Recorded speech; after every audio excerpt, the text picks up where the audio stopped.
Hi, everybody. Welcome to 24/7's Upskill Workshop on social media marketing. I'm Emma Rauschkald, the Director of Marketing here at 24/7. And for those of you who aren't as familiar, 24/7 is a recruitment agency that helps creative, marketing, and tech candidates get matched to freelance and full-time job opportunities. And we know social media is one of the hottest career paths today. So really excited to be able to share some trends and resources with you, as well as answer any questions. Before we jump in, a couple quick housekeeping items. You are all muted for the presentation, but to make this interactive, please submit any questions you have through the Q&A functionality, and we'll get to those at the end, time permitting. And we'll be sharing a copy of today's presentation as well as a recording of the workshop tomorrow at the latest. And with that, I am very excited to introduce our special guest for today. We have Julia Weiner, who is a social content and influencer relations manager at Diane von Furstenberg, and Brittany Morgan, who is a recruiter, account manager at 24/7, specializing in social media. So with that, I will pass it over to you both. Julia, take it away. Absolutely. I can talk a little bit about, myself and my role. I come from a bit of a journalism background in terms of college, and I started as an editorial assistant right out of school. And, I think this role, social media, doesn't get enough credit and coverage when it comes to the editorial component of it, because it really is just another way to storytell and write. So, my basic, as the slide says, my basic kind of day-to-day is I work really closely and cross-functionally between the marketing and creative teams to help to capture the campaign content and show them in terms of, analytics, what works and what doesn't, and then disseminate it across all social media channels. So that includes Instagram, Pinterest, Facebook, LinkedIn. Now we're kind of delving into a little bit of TikTok, Twitter, which isn't necessarily, fashion's best friend, but I think it is an important thing to cover. And Diane recently did some stuff on Clubhouse as well, which we'll get into. So that's, a new platform I'm messing around with. My day-to-day, I strategize, execute, and schedule new content. So it's the strategy component, I think, is one, prong. And then the second one is actually execution when it comes to scheduling and posting, being able to quickly react to cultural moments, being able to, learn how to speak in the brand's voice. That kind of leads me to the next bullet, is that I work really closely with our copywriting team to ensure that the messaging is consistent across all channels, both social and through email and through site copy, because, it all comes from one place. And I think it's really important to make sure that we sound the same, especially for, a direct to consumer brand like DVF.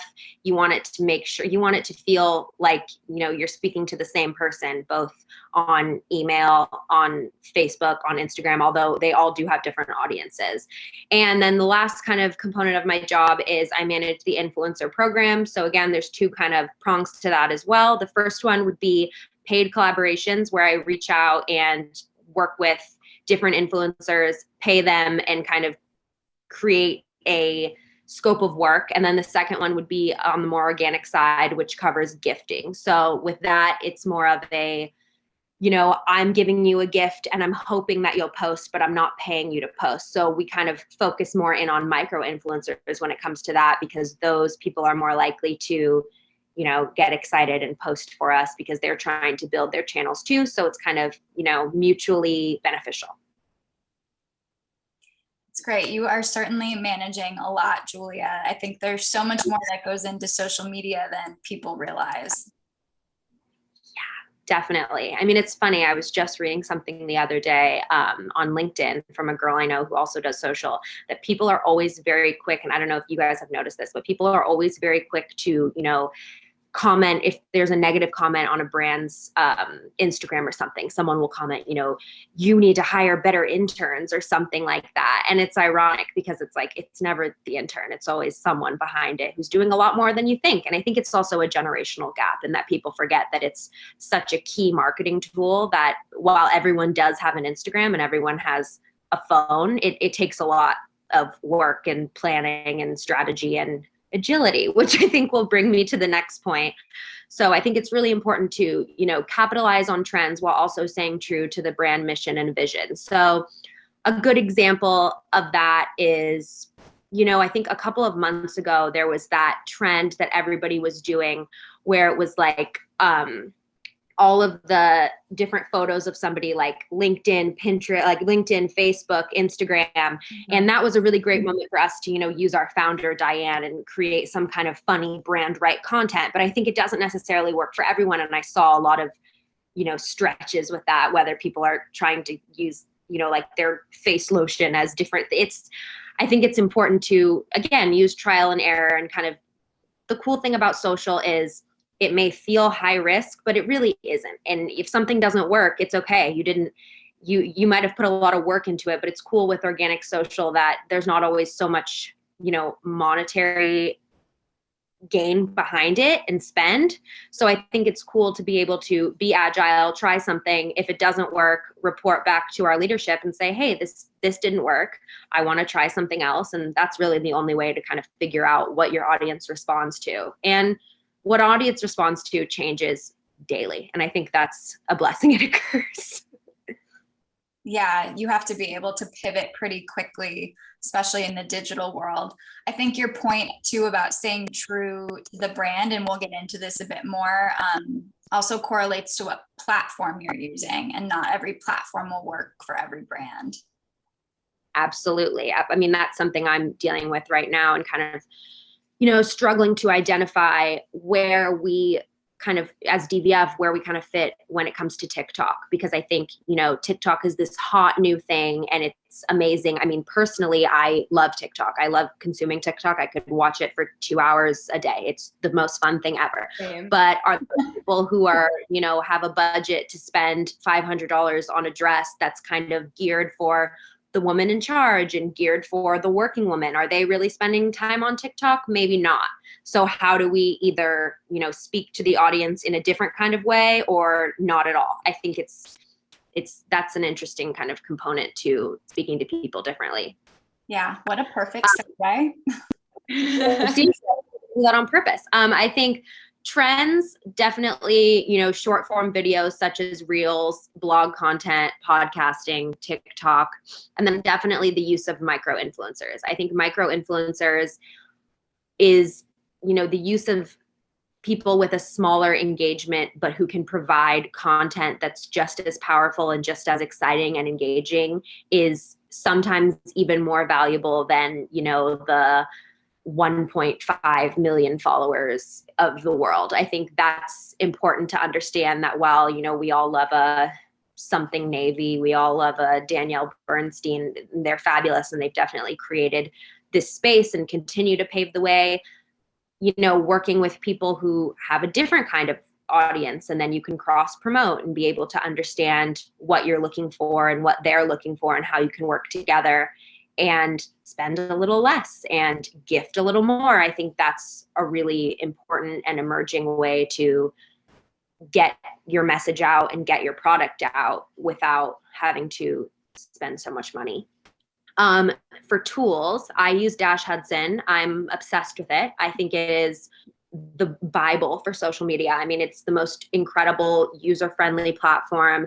It is a tool that you can schedule, but also get really deep and insightful analytics, which is super helpful when it comes to sharing findings with leadership. I think that's something that I've really struggled with, and it's been a big challenge, is being able to accurately represent what I'm doing to higher ups. I think with social, it's really easy to get bogged down in, the semantics of it. And I understand, but not everybody understands. Everyone sees likes, but not everybody understands how important a save is or how important, organic impressions are. And I think Daj Hudson does a great job of being able to assist in creating these reports that are visual and user-friendly and great for the entire company.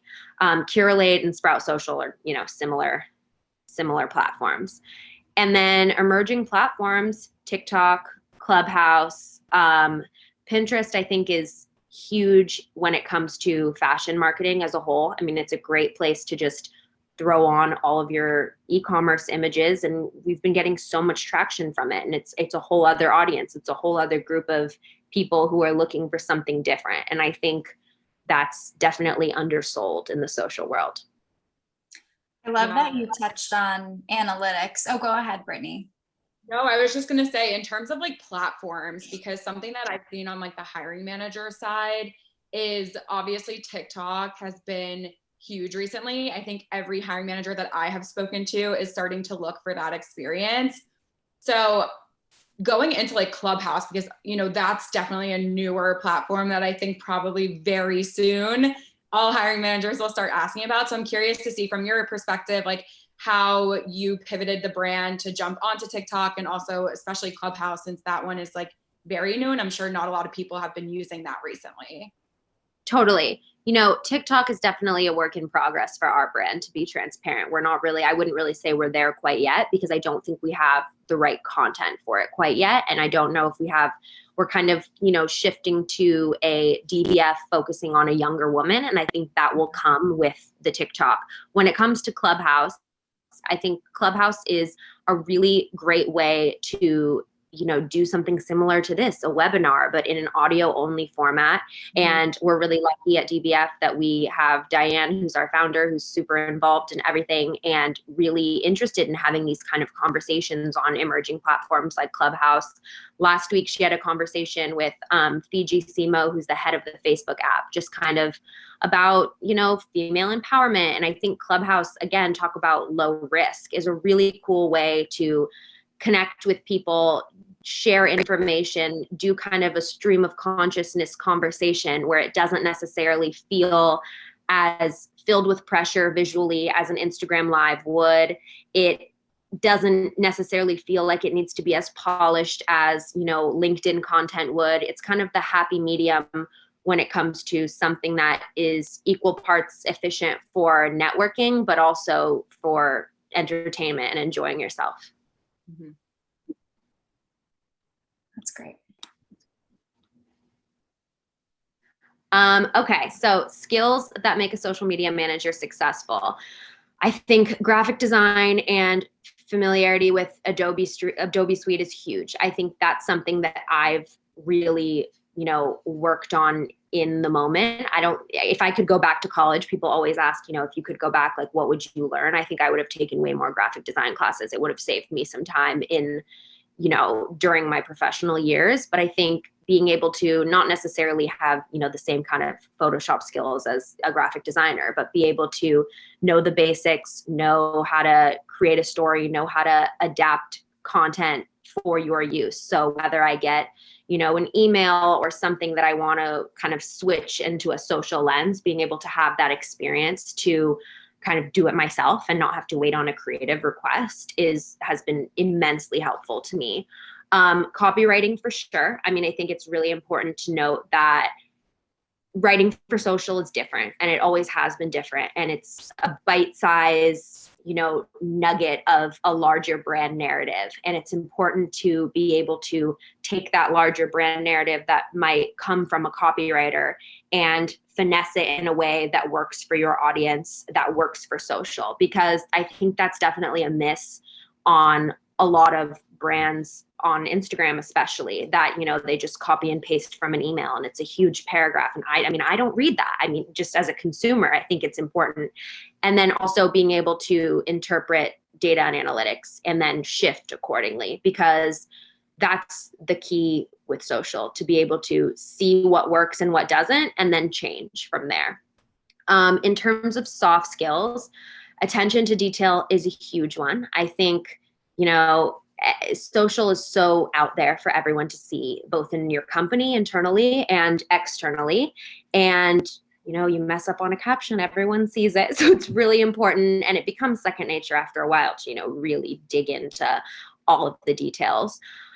Patience and time management, I think, is huge. And communication, I think, goes into that as well. Like what I was saying before with how everybody can see it. And I think what's different about the role of a social media manager as opposed to, you know, in a fashion setting, like a buyer or a designer, is that everybody has an Instagram and everybody thinks that they know, which can be both wonderful and extremely challenging. And I think it's important to understand how to use people's ideas in a way that helps you instead of hurts you. I think I've learned to develop really thick skin with social, which seems a little bit cheesy, but it's true. And it's important to be able to communicate what you're doing, your successes, and also be able to kind of internalize what people are communicating to you within the company.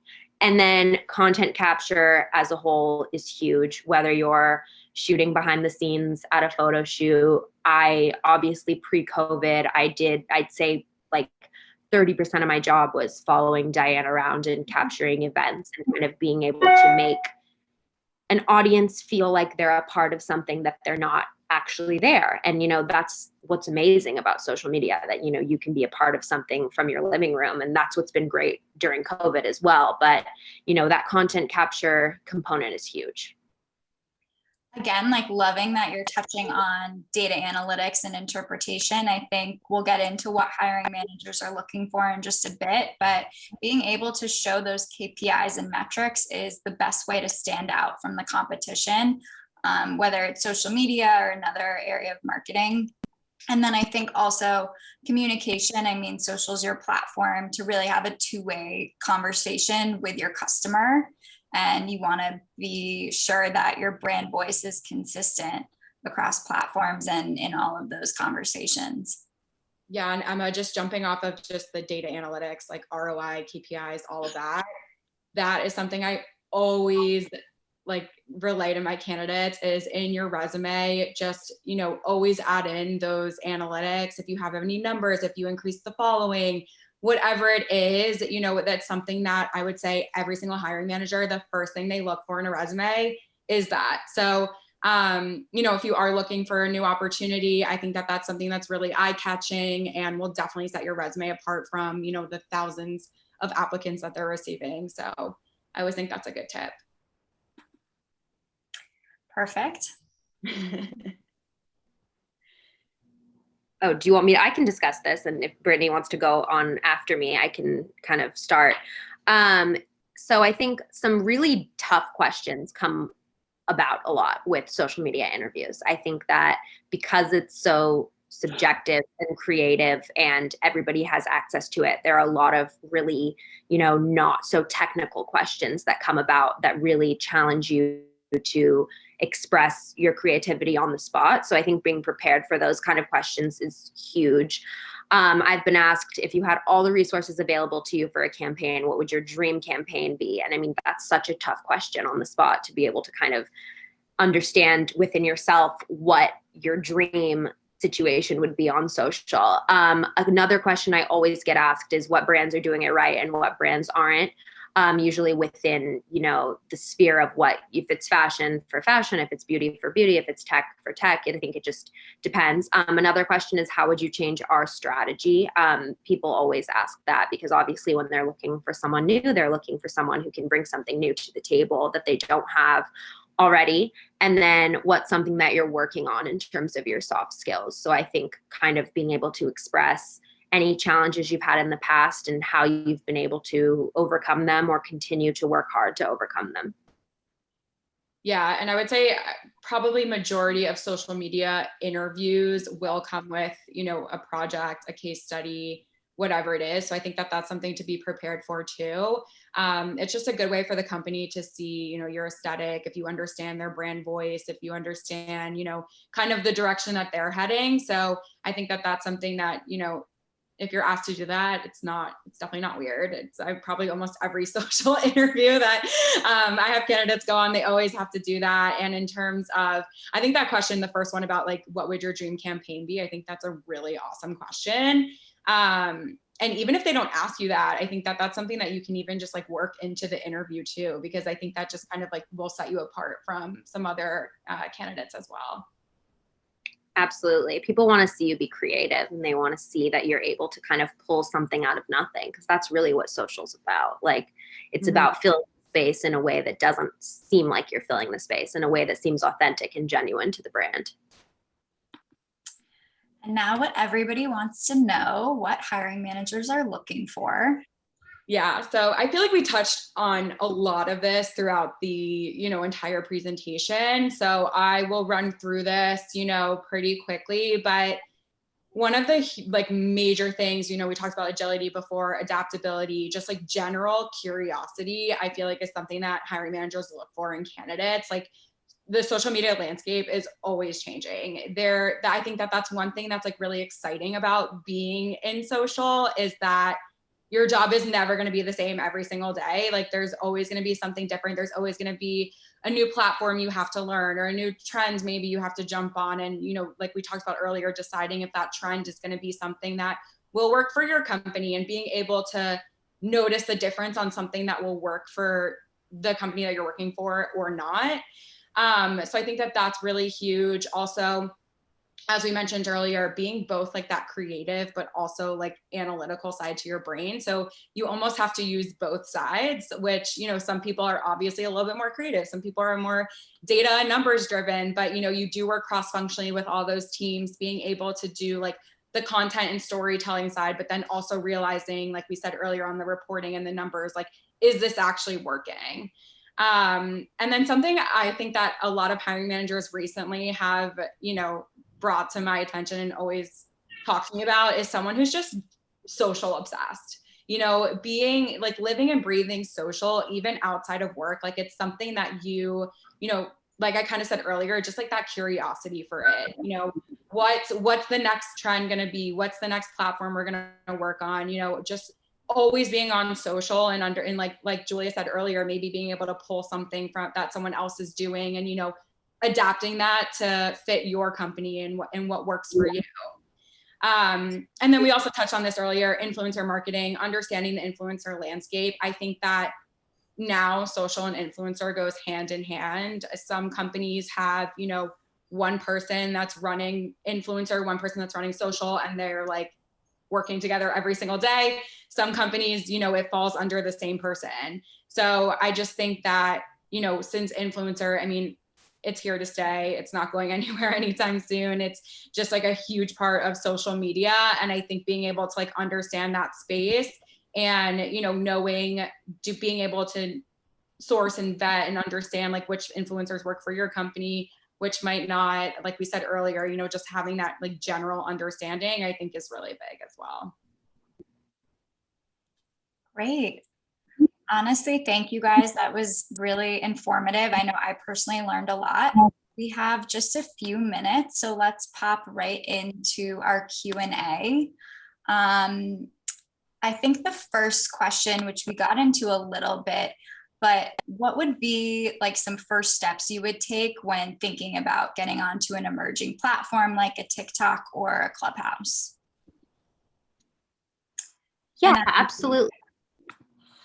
I think the first steps would be to kind of understand what the purpose of your content is on that platform. I think it's important to know that each piece of content often serves a different purpose. Personally, for DVF, you know, we have content that sits in different places. I have content that you can see is meant to sell a dress, and I have content that's more about brand awareness, and I have content that's more Diane focused. So I think that's definitely the first step, is to understand what purpose you want your content to serve, like what's the end goal. And once you can identify that, then you can kind of work backwards from there. That's great. What about for someone, and Brittany, maybe you can answer this, who's looking to pivot from another area of marketing into social? Yeah. And, you know, we get this question a lot from people, you know, how can I, you know, I'm looking to do something different. This might not be something I've always wanted. And I think, you know, companies are open. A lot of, you know, if you're in another position in marketing and you work really closely with the social team, you know what they're doing. I think if there's any like courses you can take or doing like your own research on your own time, or even if, you know, just stepping up at your own company and saying like, hey, I'd love to take this on and just start learning that way. I think that, you know, a lot of the times if you're talking to your current manager and you're saying like, hey, I might want to transition into social, like, can I take on a few things? Can I shadow whoever it is? I think that those are just like easy steps to take. And then, like I said earlier, if there's any courses or, you know, online free, even there's some free classes that you can take, or, you know, joining a webinar like this, and just being able to provide some insight there. Yeah, and Julie, I mean, I love your recommendation about actually either taking a brand that you love, or building a campaign from scratch, you know, doing some of that work on the side, I think is a great way to show that you're serious and this is something you're really passionate about. Yeah, Absolutely. I mean, you can even build your own Instagram, you know, whether it's like you're a huge foodie and you want to build out a food Instagram and grow your following. And like, that's just a way to show like, hey, I actually know what I'm doing. It might not have been for a specific company, but I grew my own brand from 0 to whatever the number may be. Absolutely. I mean, it's like a social version of a writing portfolio or a design portfolio. It's the same thing. It's just a different way of kind of presenting your skills. For sure. I know we talked about trial and error. What are some things that you look for, Julia, to determine if a campaign was successful? Definitely. I think above, obviously the, you know, elementary component of it would be views, would be likes, would be comments, so that all equals engagement. But I think on top of that, it's also really important to measure things like saves. I think that's huge, especially on Instagram. I think it's also important to, you know, especially for a brand where we sell clothing, it's important for me to go back and have conversations with our e-com team to see what worked. Like, even it's so possible that someone, we could have sold out a dress, but it still didn't get a lot of likes because that's just our audience. Like, we don't necessarily have, we have an audience of women that aren't 20. So, you know, they're not necessarily as inclined to like something when they like it, like personally. So I think it's important to be able to track back within your team and see other, you know, KPIs aside from just, you know, what you can see on social. Yeah, that's where that cross-functional nature of the job really comes into play too, working with other departments to see there might be success that you're not seeing right on the platform itself. Absolutely. Brittany, this is a question for you. Is it appropriate to include a link on my resume to a portfolio or website showcasing projects I developed from a program in school? 100%. I think that, you know, just because it was in school doesn't mean that it's not, you know, real experience. I think being able to show, you know, something that you've done, any chance that you can showcase, you know, something on a website, portfolio, whatever it is, I think that absolutely 100% include that. Great.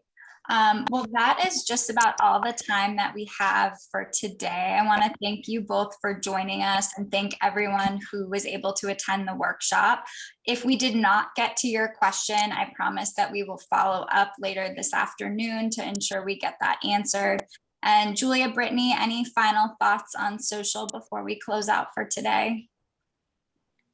I think my final thought is be patient with yourself and be patient with the role, because it's not always so cut and dry and it requires a lot of trial and error, like we talked about. And I think if I could, you know, go back to when I started, that's definitely what I would remind myself, that it's not always going to work out the first time. And that's kind of the point.